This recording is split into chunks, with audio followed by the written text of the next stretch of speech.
নমস্কার, সুভদ্রা রান্নাঘরে আমার সকল দর্শক বন্ধুকে জানাই স্বাগত। আমি শিউলি। আজকে আমি আবার একটা নতুন রেসিপি নিয়ে এসেছি, আর সেটা হচ্ছে মোচা। এই যে মোচা এভাবে ছাড়াতে হয় তোমাদের দেখাচ্ছি। এই যে আমি অনেকগুলো ছাড়িয়ে রেখেছি, তো ঠিক এভাবে ছাড়িয়ে একটা একটা করে ছাড়িয়ে নিতে হবে। এরকমভাবে ছাড়িয়ে ছাড়িয়ে এই যে এরকমভাবে ছাড়ানো হলো। ছাড়িয়ে ছাড়িয়ে এই যে মুটকি পর একটা জিনিস রয়েছে, এইটাকে আর এইটাকে, এই দুটোকে ফেলে দিতে হবে। ফেলে দিয়ে এরকমভাবে একটা একটা করে ছাড়াতে হবে, এবং ছাড়াতে বেশ অনেকটাই টাইম লাগবে। তো আমি এভাবে ছাড়িয়ে নিয়ে কুচিয়ে নেব, তারপরে তোমাদের আমি দেখাবো কিভাবে রান্নাটা করব। আমার মোচাটা কেটে ধুয়ে পরিষ্কার করে নিয়েছি। এবারে আমি প্রেসার কুকারে দিয়ে দিচ্ছি একটু সিদ্ধ করতে। এই 4-5টা কি 5-6টা মতো সিটি দিয়ে নেব। 4-5টা দিলেই হয়ে যাবে। দিয়ে আমি এটা সিদ্ধ করে নেব, আর তার সাথে ছোলা দিয়ে দিচ্ছি। ছোলাটাও এর সাথে সিটি মেরে নেব, আর একটু লবণ দিয়ে দিচ্ছি, আর একটু হলুদ দিয়ে দিলাম। এবারে জল দিয়ে এটাকে আমি একটু সিটি মেরে নেব, বন্ধ করে দেব। আমি 4টে সিটি দিয়েছি। এবার সিটি খুলে আমি দেখি।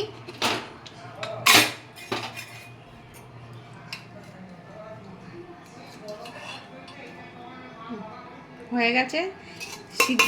এবার আমি স্ট্রেনারের মধ্যে জলটা ঝাড়তে ঢেলে দিচ্ছি। আমি কড়া বসিয়ে দিয়েছি, সর্ষের তেল দিচ্ছি কড়াতে।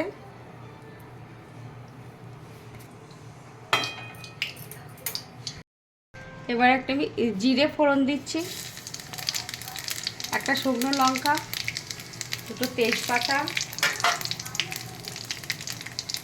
আর একটু হিং ফোড়ন দিয়ে দিলাম। আমি ওর তেলের ওপরেই, ফোড়নের ওপরেই আলু কোটা দিয়ে দিচ্ছি। কতগুলো আলু একটু ভেজে নেব আগে। আমি তেলটা মধ্যেখানে আলুগুলো ছড়িয়ে একটু ইয়ে করে নিলাম। গরম মশলা ফোড়নটা দিতে ভুলে গেছিলাম। গরম মশলা, ছোটো এলাচ, লবঙ্গ, দারচিনি দিয়ে দিলাম।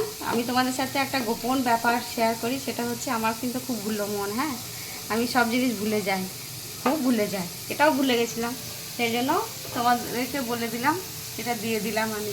তোমরা কিন্তু তেলে যখন দেবে, আমি এখনই খুব সুন্দর গন্ধ বেরোতে শুরু করেছে। যাই হোক, এর আগে দেওয়ার কথা ছিল। খুব ভালো সেন্ট বেরোচ্ছে। ভাজা ভাজা হয়ে গেছে সব।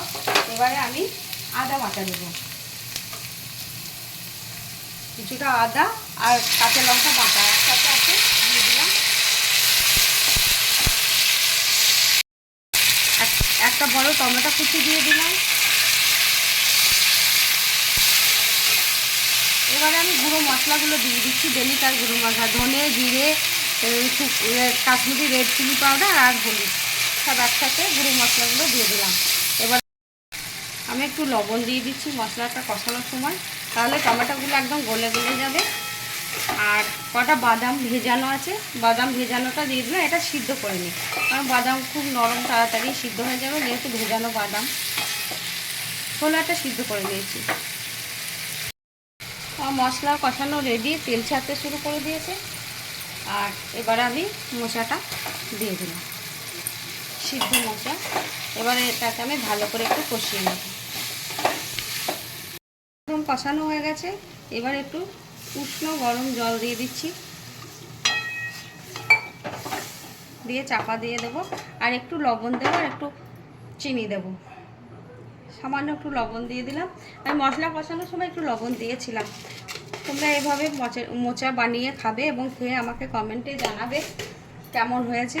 আর তোমরা সবাই ভালো থাকবে, সুস্থ থাকবে। আমার চ্যানেলটি এখনও পর্যন্ত যারা সাবস্ক্রাইব করোনি, তাদের কাছে অনুরোধ রইল, আমার চ্যানেলটি একটু প্লিজ সাবস্ক্রাইব করে দেবে। বন্ধুবান্ধব, আত্মীয় স্বজনদের সাথে একটু শেয়ার করে দেবে প্লিজ। আর যারা অলরেডি সাবস্ক্রাইব করে দিয়েছে, তাদেরকে জানাই অসংখ্য অসংখ্য ধন্যবাদ।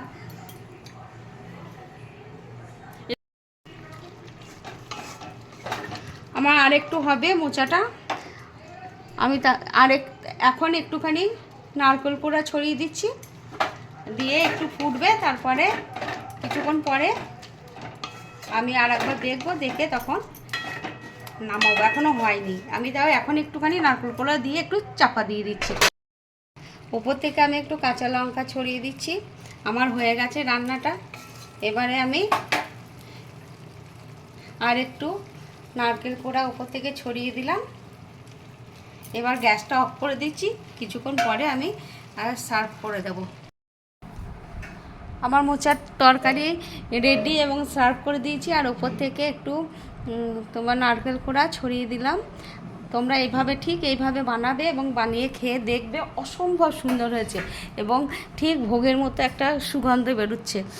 আর আমি ঘি দিইনি, তো গরমের জন্য, খুব গরম পড়েছে বলে নারকেল টারকেল দেওয়া হয়েছে। তোমরা যদি ঘি খুবই ভালোবাসো অবশ্যই দেবে, ঘি দিলে আরও সুন্দর লাগবে খেতে।